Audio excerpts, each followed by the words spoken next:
Olá, seja bem-vinda e seja bem-vindo. Este é o Carteira Inteligente, o programa semanal da CNN sobre investimentos e finanças pessoais. No programa de hoje, eu converso com o sócio fundador da Alaska Asset Management e gestor dos fundos da família Alaska Black. Henrique Breda, muito obrigado por participar aqui do Carteira Inteligente. E eu começo o nosso papo te perguntando, você sempre foi um cara muito ativo nas redes sociais, defendeu lados políticos aí nos últimos anos. Queria saber de você se você está feliz com a política econômica do governo Jair Bolsonaro e como você tem feito com a gestão da tua carteira diante do atual cenário econômico. Bom, primeiro, boa tarde, bom dia, né? Depende do horário aí, Fernando. Obrigado aí pela abertura, o espaço que você sempre me dá e outros investidores. Eu acredito o seguinte, a gente está vindo numa continuidade desde o final de 2015 com uma política que procura endereçar uns problemas básicos do Brasil. Desburocratizar, desinchar a máquina pública, facilitar privatizações. Aí a gente vem desde a época ali do Temer, com teto de gasto, lei das estatais, tentou primeiro a Previdência, não deu, com Meirelles, foi na segunda vez, já no outro governo, reforma trabalhista, extremamente essencial para o Brasil. Então a gente está meio que dando uma atualizada, sabe, no Estado brasileiro. Aquele modelo antigo que levou a um inchaço excessivo dos gastos públicos, do balanço do BNDES, Banco do Brasil, e uma série de outros problemas gigantescos que a gente teve com empresas estatais, sendo a Petrobras um exemplo emblemático.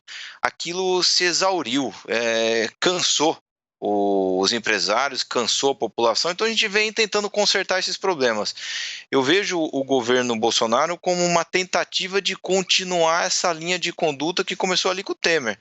Então a gente dá alguns nomes para as pessoas, é importante ter os nomes, mas o mais importante é a ideia por detrás daquilo. Então, se a gente olhar a linha de conduta do Temer, Meirelles, Guardia, o Mansueto nos dois governos, é importante salientar o Rogério Marinho, né? Estava ali na reforma trabalhista com o Temer, né? Aí Previdência com o Bolsonaro e agora na integração regional. O Guedes, próprio o Bolsonaro, né? Se a gente comparar o que ele era antes, na década de 90, o que é hoje, acho que entendeu muita coisa. E eu acredito que isso vai continuar nos próximos governos. Então, assim, eu estou contente com a linha de conduta. O que eu não fico contente é com a velocidade de implementação. E é de se esperar uma velocidade lenta mesmo, porque são reformas que endereçam problemas tão estruturais, tão corporativistas no Brasil, que em cada fronte, em cada parte que a gente vai tentar mexer, a gente enfrenta uma resistência, né, uma corporação, um grupo econômico que tem interesse em manter as coisas como estão. Então, assim, a velocidade é lenta, isso frustra. O que me deixa animado é que a vontade e o senso de direção é o correto.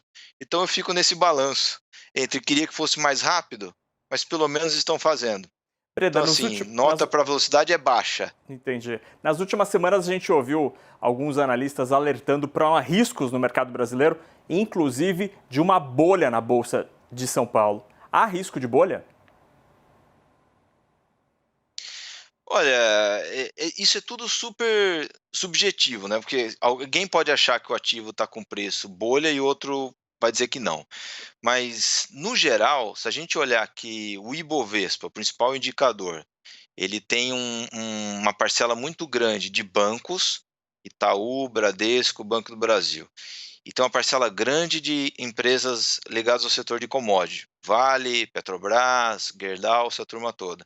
E tem um outro pedaço que é, vamos falar assim, a ala mais jovem, né? Magazine Luiza, essa turma chegando. Eu acho muito improvável alguém achar que o setor bancário é bolha, com esses múltiplos tão baixos, né? Com uns valuations tão apertados historicamente. Então, acho difícil alguém falar, o Bradesco está com preço de bolha, ou o Itaú está caríssimo. Acho que é difícil achar alguém que fala isso, e eles são pedaços importantes do Ibovespa. E do lado da Petrobras e da Vale também.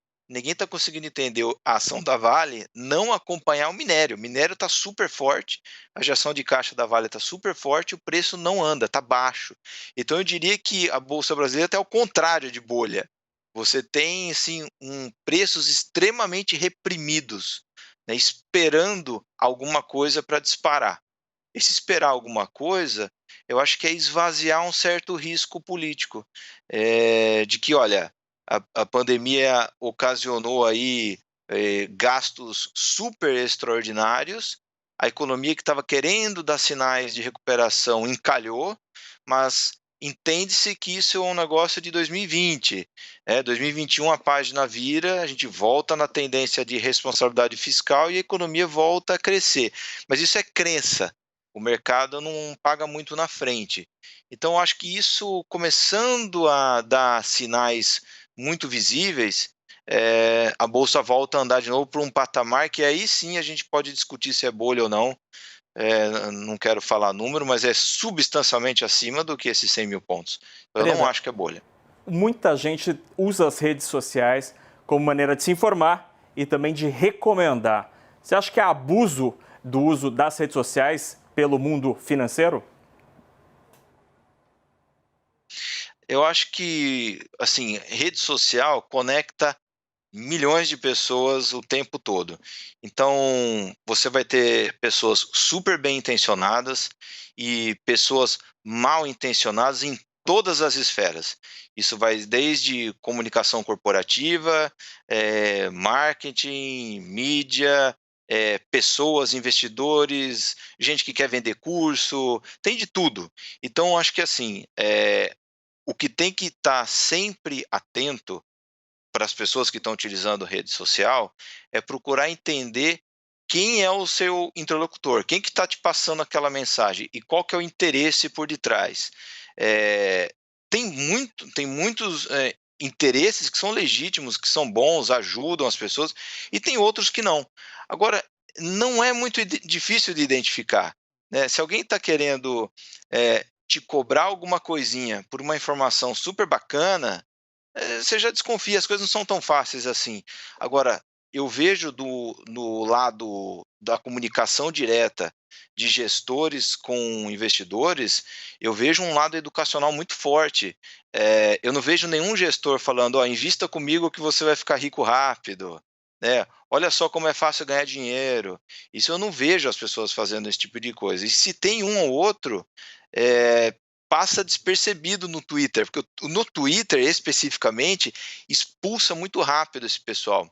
Eu vejo isso muito, até mais no Instagram. No Instagram eu vejo muita coisa fantasiosa. No teu perfil do Twitter, tem lá um aviso de que uma coisa são as opiniões de Breda, de Henrique Breda, e outra coisa são os negócios da Alaska. A Alaska já foi prejudicada pelo teu comportamento nas redes?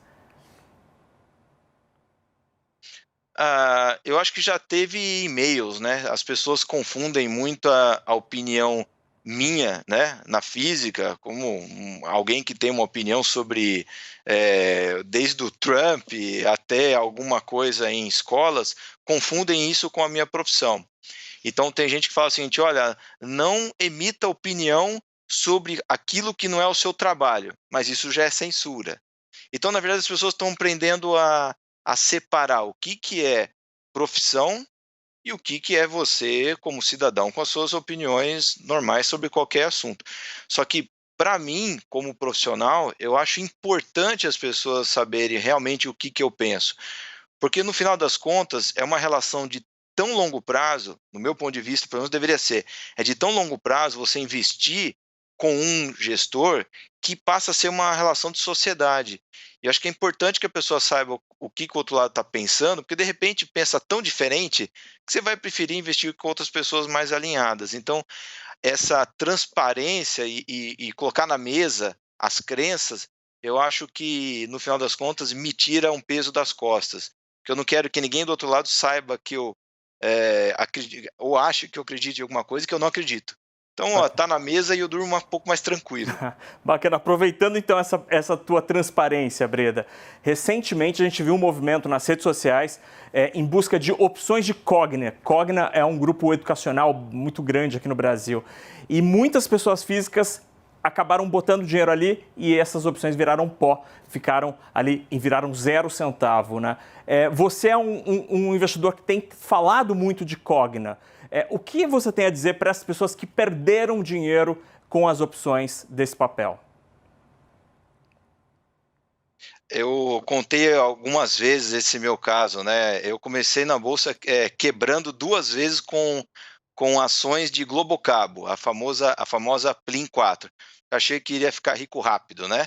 Então, comprar opção, ela é arriscadíssimo. Ações viram pó todos os meses na bolsa, de todas as empresas. Então, você colocar toda a sua parcela de bolsa ou parte substancial do seu patrimônio nisso, é praticamente uma roleta russa. Se a ação não anda num prazo curtíssimo de tempo, você vai perder tudo. E pessoas perdem tudo todo mês. Então, assim, o que a gente faz com opções? Ela é um detalhe pequeno do fundo, geralmente na ponta de venda, que é uma proteção, né, você consegue uma renda a mais, e agora colocar tudo direto, né, em opções é arriscadíssimo, eu não recomendo para ninguém, e ficou muito em voga, Cogna, assim como no passado a gente viu uma pancada de outras ações, eu não sei se acha que o Magazine teve alguma coisa assim também, e sempre você vai ter um lado que exagera demais, pode perder muito. Do outro lado, se tem alguém que perdeu, que ganhou, que é a contrapartida. Eu acho que o que fica de lição, e isso tem que estar gravado na cabeça das pessoas, é que uma ação, ela é uma fatia patrimonial de uma empresa. O que vai acontecer com essa ação ao longo do tempo? Ela vai performar tão bem quanto a empresa performar. Em quanto tempo? Aí é importante lembrar dos prazos. 3 anos, 5 anos, 10 anos. E qual que é o prazo dessas opções em específico? 1 mês. Então, 1 mês é uma roleta russa, né? Então, assim, acho que foi uma dura lição para várias pessoas, e é um assunto que eu já falei o ano passado. A minha grande preocupação é o seguinte: a gente tem 2 milhões, vou falar números arredondados, a gente tem 2,5 milhões de pessoas na Bolsa. Eu acredito que a gente vai ver 10 milhões de pessoas na Bolsa em 5, 10 anos, normal. Vão ser 5% da população brasileira, os Estados Unidos tem 50% da população, então aqui vai ser 10 vezes menos. Então a gente vai ter 10 milhões de pessoas na Bolsa. Qual que é a minha preocupação? Essas 7 milhões e meio a mais de pessoas na Bolsa vão vir de que forma? Acreditando no quê? Que agora elas vão sair do CDI e agora vão ficar ricas na Bolsa, que vai ser uma jornada sem dor, que vai ser fácil. Não vai ser fácil, vai ser com muita dor e vai precisar de um nível de preparo e de estudo muito maior do que simplesmente clicar e aplicar um dinheiro num CDB de um banco. Então, o meu papel ali é fixar tweet falando, olha, é difícil, tem que estudar, você tem que ter a mesma diligência ao comprar uma ação ou investir num fundo, é o mesmo nível de diligência que você tem que ter antes de comprar uma casa, antes de comprar um carro, né? A pessoa vai lá, estuda, vê o modelo, quanto custa, especificações técnicas, na casa vai ver o CEP, quanto custa o condomínio. Então, esse nível de preparo tem que ser feito do mesmo jeito antes de investir numa ação. Então, as pessoas colocam parcelas relevantes numa ação porque escutou uma conversinha num bar ou em ou na rede social. Isso é uma completa irresponsabilidade com ela mesma. Muito bem. Então, mas tem uma coisa que vai ser uma tristeza, não tem o que fazer. Uma parcela X, não sabemos quanto, mas é uma parcela X desses 7 milhões e meio de pessoas não vão escutar as recomendações, vão querer atalhos e vão perder tudo. Esse é o grande drama. A ideia nossa é tentar minimizar isso. Muito bem, não há atalho. Henrique Breda, muito obrigado pela sua participação aqui no Carteira Inteligente desta semana. Para rever os nossos programas, você pode acessar cnnbrasilbusiness.com.br. Lá você encontra os nossos vídeos e também a versão do Carteira Inteligente no formato podcast, que também está em todos os principais agregadores de podcast. A gente volta na próxima semana, sempre para tirar todas as suas dúvidas sobre investimentos e finanças pessoais. Fique ligado e até lá!